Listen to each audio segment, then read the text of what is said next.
नमस्कार। किस्सा गोई के YouTube चैनल पे आपका स्वागत है। हिंदी में एक से बढ़कर एक कहानियां लिखी गई हैं, जिनमें से कुछ को क्लासिक का दर्जा प्राप्त है। ऐसी ही क्लासिक कहानियों की कड़ी में हम आज लेकर आए हैं सुदर्शन की प्रसिद्ध कहानी साइकिल की सवारी। भगवान ही जानता है कि जब मैं किसी को साइकिल की सवारी करते या हारमोनियम बजाते देखता हूँ तब मुझे अपने ऊपर कैसी दया आती है। सोचता हूँ भगवान ने ये दोनों विद्याएं भी खूब बनाई हैं। एक से समय बचता है, दूसरी से समय कटता है। मगर तमाशा देखिए, हमारे प्रारब्ध में कलयुग की ये दोनों विद्याएं नहीं लिखी गईं। न साइकिल चला सकते हैं, न बाजा ही बजा सकते हैं। पता नहीं कब से यह धारणा हमारे मन में बैठ गई है कि हम सब कुछ कर सकते हैं मगर ये दोनों काम नहीं कर सकते हैं। शायद 1932 की बात है कि बैठे बैठे ख्याल आया कि चलो साइकिल चलाना सीख लें। और इसकी शुरुआत यूं हुई कि हमारे लड़के ने चुप चुपाते से यह विद्या सीख ली और हमारे सामने से सवार होकर निकलने लगा। अब आपसे क्या कहें कि लज्जा और घृणा के कैसे कैसे ख्याल हमारे मन में उठे। सोचा क्या हम ही जमाने भर के फिसड्डी रह गए हैं। सारी दुनिया चलाती है, जरा जरा से लड़के चलाते हैं, मूर्ख और गंवार चलाते हैं।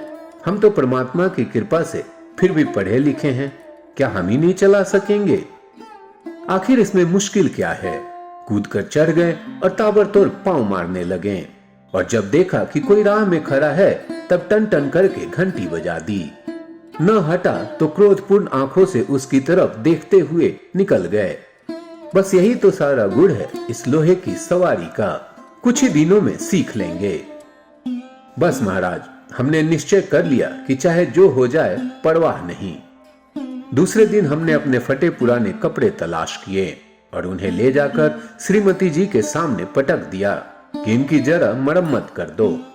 श्रीमती जी ने हमारी तरफ अचरज भरी दृष्टि से देखा और कहा, इन कपड़ों में अब जान ही कहां है कि मरम्मत करूं। इन्हें तो फेंक दिया था, आप कहां से उठा लाएं? वहीं जाकर डाल आइए। हमने मुस्कुराकर श्रीमती जी की तरफ देखा और कहा, तुम हर समय बहस न किया करो। आखिर मैं इन्हें ढूंढ ढांड कर लाया हूं तो ऐसे ही तो नहीं उठा लाया। कृपया करके इनकी मरम्मत कर डालो। मगर श्रीमती जी बोली, पहले बताओ इनका क्या बनेगा?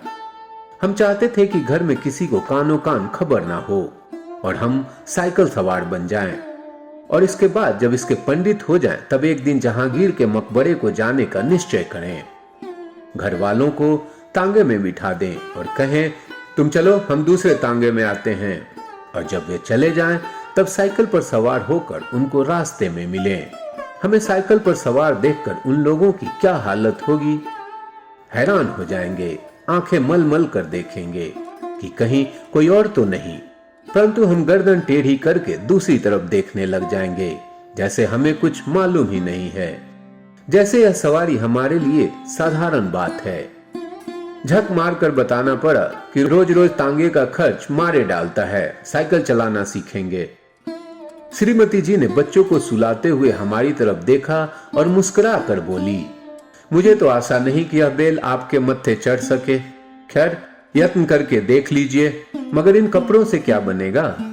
हमने जरा रौब से कहा, आखिर साइकिल से एक दो बार गिरेंगे या नहीं? और गिरने से कपड़े फटेंगे या नहीं? जो मूर्ख हैं वो नए कपड़ों का नुकसान कर बैठते हैं, जो बुद्धिमान है वो पुराने कपड़ों से काम चलाते हैं। मालूम होता है हमारी इस युक्ति का कोई जवाब हमारी स्त्री के पास न था, क्योंकि उन्होंने उसी समय मशीन मंगवाकर उन कपड़ों की मरम्मत शुरू कर दी। हमने इधर बाजार जाकर जंबक के 2 डिब्बे खरीद लिए कि चोट लगते ही उसी समय इलाज किया जा सके। इसके बाद जाकर एक खुला मैदान तलाश किया ताकि दूसरे दिन से साइकिल सवारी का अभ्यास किया जा सके। अब यह सवाल हमारे सामने था कि अपना उस्ताद किसे बनाएं। इसी उधेड़ बुन में बैठे थे कि तिवारी लक्ष्मी नारायण आ गए और बोले, क्यों भाई, हो जाए एक बाजी शतरंज की? हमने सिर हिलाकर जवाब दिया, नहीं साहब, आज तो जी नहीं चाहता। क्यों? यदि जी न चाहे तो क्या करें? यह कहते कहते हमारा गला भर आया। तिवारी जी का दिल पसीज गया। हमारे पास बैठकर बोले, अरे भाई मामला क्या है, स्त्री से झगड़ा तो नहीं हो गया? हमने कहा, तिवारी भैया क्या कहें, सोचा था लाओ साइकिल की सवारी सीख लें, मगर अब कोई ऐसा आदमी नहीं दिखाई देता जो हमारी सहायता करे। तिवारी भैया क्या कहें, सोचा था लाओ साइकिल की सवारी सीख लें, मगर अब कोई ऐसा आदमी दिखाई नहीं देता जो हमारी सहायता करे। बताओ, है कोई ऐसा आदमी तुम्हारे ख्याल में? तिवारी जी ने हमारी तरफ बेबसी की आंखों से देखा, मानो हमको कोई खजाना मिल रहा है और वे खाली हाथ रह जाते हैं। बोले, मेरी मानो तो यह रोग ना पालो, इस आयु में साइकिल पर चढ़ोगे? और यह भी कोई सवारियों में कोई सवारी है कि डंडे पर उकड़ू बैठे हैं और पांव चला रहे हैं? अजी लानत भेजो इस ख्याल पर और आओ एक बाजी खेलें। मगर हमने भी कच्ची गोलियां नहीं खेली थी, साफ समझ गए कि तिवारी ईर्ष्या की आग में फूका जाता है। मुंह फुलाकर हमने कहा, भाई तिवारी हम तो जरूर सीखेंगे, कोई आदमी बताओ। आदमी तो है ऐसा एक, मगर वह मुफ्त में नहीं सिखाएगा, फीस लेगा।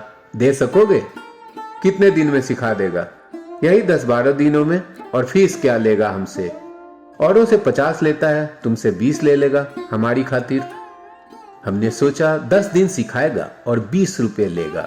10 दिन 20 रुपए, 20 रुपए 10 दिन, अर्थात 2 रुपए रोजाना, अर्थात 60 रुपए महीना, और वो भी केवल 1-2 घंटे के लिए।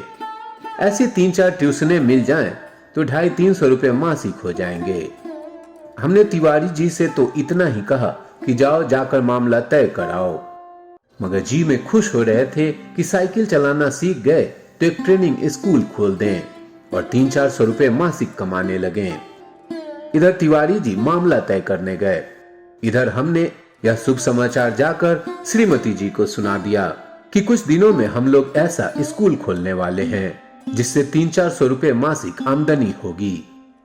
श्रीमती जी बोली, तुम्हारी इतनी आयु हो गई मगर ओछापन न गया, पहले आप तो सीख लो फिर स्कूल खोलना।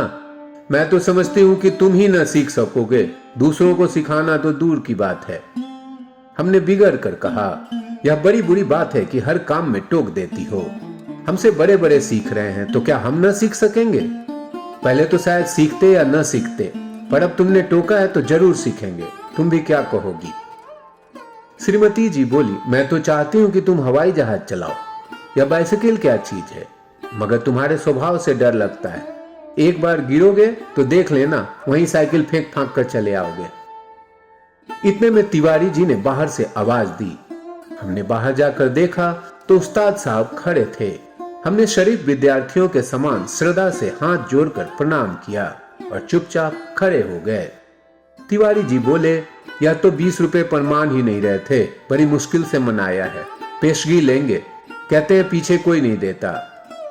अरे भाई हम देंगे, दुनिया लाख बुरी है मगर फिर भी भले आदमियों से खाली नहीं।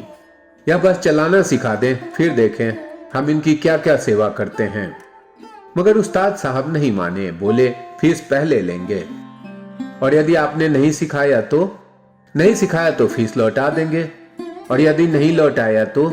इस पर तिवारी जी ने कहा, अरे साहब क्या यह तिवारी मर गया है? शहर में रहना हराम कर दूं, बाजार में निकलना बंद करा दूं, फीस लेकर भाग जाना कोई हंसी खेल है? जब हमें विश्वास हो गया कि इसमें कोई धोखा नहीं, तब हमने फीस के रुपए लाकर उस्ताद को भेंट कर दिए और कहा, उस्ताद कल सवेरे ही आ जाना, हम तैयार रहेंगे। इस काम के लिए कपड़े भी बनवा लिए हैं, अगर गिर पड़े तो चोट पर लगाने के लिए जंबक भी खरीद लिया है। और हाँ, हमारे पड़ोस में जो मिस्त्री रहता है उससे साइकिल भी मांग ली है। आप सवेरे ही चले आए तो हरि नाम लेकर शुरू कर दें। तिवारी जी और उस्ताद जी ने हमें हर तरह से तसल्ली दी और चले गए। इतने में हमें याद आया कि एक बात कहना भूल गए। नंगे पांव भागे और उन्हें बाजार में जाकर पकड़ा। वे हैरान थे। हमने हाँफते हाँफते कहा, उस्ताद हम शहर के पास नहीं सीखेंगे, लॉरेंस बाग में जो मैदान है वहां सीखेंगे। वहां एक तो भूमि नरम है, चोट कम लगती है, दूसरे वहां कोई देखता नहीं है। अब रात को आराम की नींद कहां, बार बार चौंकते थे और देखते थे कि कहीं सूरज तो नहीं निकल आया। सोते थे तो साइकिल के सपने आते थे। एक बार देखा कि हम साइकिल से गिरकर जख्मी हो गए हैं। साइकिल आप से आप हवा में चल रही है और लोग हमारी तरफ आंखें फाड़ फाड़ के देख रहे थे। अब आंखें खुली तो दिन निकल आया था। जल्दी से जाकर वो पुराने कपड़े पहन लिए, जंबक का डिब्बा साथ में ले लिया और नौकर को भेजकर मिस्त्री से साइकिल मंगवा ली। इसी समय उस्ताद साहब भी आ गए और हम भगवान का नाम लेकर लॉरेंस बाग की ओर चले। लेकिन अभी घर से निकले ही थे कि एक बिल्ली रास्ता काट गई और लड़के ने छींक दिया। क्या कहें कि हमें कितना क्रोध आया उस नामुराद बिल्ली और उस शैतान लड़के पर, मगर क्या करते, दांत पीस कर रह गए। एक बार फिर भगवान का पावन नाम लिया और आगे बढ़े। पर बाजार में पहुंचकर देखते हैं कि हर आदमी हमारी तरफ देख रहा है और हंस रहा है। अब हम हैरान थे कि बात क्या है। सहसा हमने देखा कि हमने जल्दी और घबराहट में पजामा और अचकन दोनों उल्टे पहन लिए हैं और लोग इसी पर हंस रहे हैं। सर मुंडाते ही ओले पड़े। हमने उस्ताद से माफी मांगी और घर लौट आए। अर्थात हमारा पहला दिन मुफ्त में गुजरा। दूसरे दिन फिर निकले। रास्ते में उस्ताद साहब बोले, मैं एक गिलास लस्सी पी लूं, आप जरा साइकिल को थामिए। उस्ताद साहब लस्सी पीने लगे तो हमने साइकिल के पुर्जों की ऊपर नीचे परीक्षा शुरू कर दी। फिर कुछ जी में आया तो उसका हैंडल पकड़कर चलने लगे, मगर 2 ही कदम गए होंगे कि ऐसा मालूम हुआ जैसे साइकिल हमारे सीने पर चढ़ी आती है। इस समय हमारे सामने गंभीर प्रश्न यह था कि क्या करना चाहिए, युद्ध क्षेत्र में डटे रहें या हट जाएं। सोच विचार के बाद यही निश्चय हुआ कि यह लोहे का घोड़ा है, इसके सामने हम क्या चीज हैं। बड़े बड़े वीर योद्धा भी ठहर नहीं सकते, इसलिए हमने साइकिल छोड़ दी और भगोड़े सिपाही बनकर मुड़ गए। पर दूसरे ही क्षण साइकिल पूरे जोर से हमारे पांव पर गिर गई और हमारी राम दुहाई बाजार के एक सिरे से दूसरे सिरे तक गूंजने लगी। उस्ताद लस्सी छोड़कर दौड़े आए और अन्य दयावान लोग भी जमा हो गए। सबने मिलकर हमारा पांव साइकिल से निकाला। भगवान के एक भक्त ने जंबक का डिब्बा भी उठाकर हमारे हाथ में दे दिया। दूसरे ने हमारी बगलों में हाथ डालकर हमें उठाया और सहानुभूति से पूछा, चोट तो नहीं आई? जरा 2-4 कदम चलिए, नहीं तो लहू जम जाएगा। इस तरह दूसरे दिन भी हम और हमारी साइकिल दोनों अपनी घर से थोड़ी दूर पर जख्मी हो गए। हम लंगड़ाते हुए घर लौट आए और साइकिल ठीक होने के लिए मिस्त्री की दुकान पर भेज दी। मगर हमारे वीर हृदय का साहस और धीरज तो देखिए। अब भी मैदान में डटे रहे, कई बार गिरे, कई बार शहीद हुए, घुटने तुरवाए, कपड़े फड़वाए, पर क्या मजा जो जी छूट जाए। 8-9 दिनों में साइकिल चलाना सीख गए थे, लेकिन अभी उस पर चढ़ना नहीं आता था। कोई परोपकारी पुरुष सहारा देकर चढ़ा देता तो फिर लिए जाते थे। हमारे आनंद की कोई सीमा न थी। सोचा मार लिया मैदान हमने। 2-4 दिन में पूरे मास्टर बन जाएंगे, इसके बाद प्रोफेसर, प्रिंसिपल, इसके बाद ट्रेनिंग कॉलेज, फिर 300-400 रुपए मासिक। तिवारी जी देखेंगे और ईर्ष्या से जलेंगे। उस दिन उस्ताद जी ने हमें साइकिल पर चढ़ा दिया और सड़क पर छोड़ दिया कि ले जाओ, अब तुम सीख गए।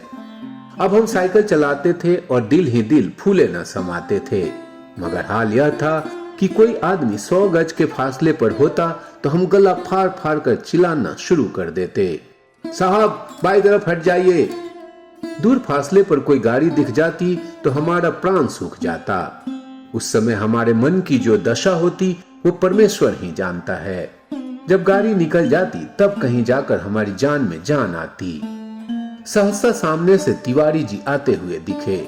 हमने उन्हें भी दूर से ही अल्टीमेटम दे दिया कि तिवारी जी बाईं तरफ हो जाओ, वरना साइकिल तुम्हारे ऊपर चढ़ा देंगे। तिवारी जी ने अपनी छोटी छोटी आंखों से हमारी तरफ देखा और मुस्कुरा कर कहा, जरा एक बात तो सुनते जाओ। हमने एक बार हैंडल की तरफ, दूसरी बार तिवारी जी की तरफ देखकर कहा, इस समय बात सुन सकते हैं, देखते नहीं जो साइकिल पर सवार हैं। तिवारी जी बोले, तो क्या जो साइकिल चलाते हैं वो किसी की बात नहीं सुनते हैं? बड़ी जरूरी बात है, जरा उतर आओ। हमने लड़खड़ाती हुई साइकिल को संभालते हुए जवाब दिया, उतर आएंगे तो चढ़ाएगा कौन? अभी चलाना सीखा है, चढ़ना नहीं सीखा। तिवारी जी चिल्लाते ही रह गए। हम आगे निकल गए। इतने में सामने से एक तांगा आता दिखाई दिया। हमने उसे भी दूर से ही डांट दिया, बाई तरफ भाई, अभी नए चलाने वाले हैं। तांगा बाई तरफ हो गया। हम अपने रास्ते चले जा रहे थे। एकाएक पता नहीं घोड़ा भड़क उठा या तांगे वाले को शरारत सूझी। जो भी हो, तांगा हमारे सामने आ गया। हमारे हाथ पांव फूल गए। जरा सा हैंडल घुमा देते तो हम दूसरी तरफ निकल जाते, मगर बुरा समय आता है तो बुद्धि पहले ही भ्रष्ट हो जाती है। उस समय हमें ख्याल ही न आया कि हैंडल घुमाया भी जा सकता है।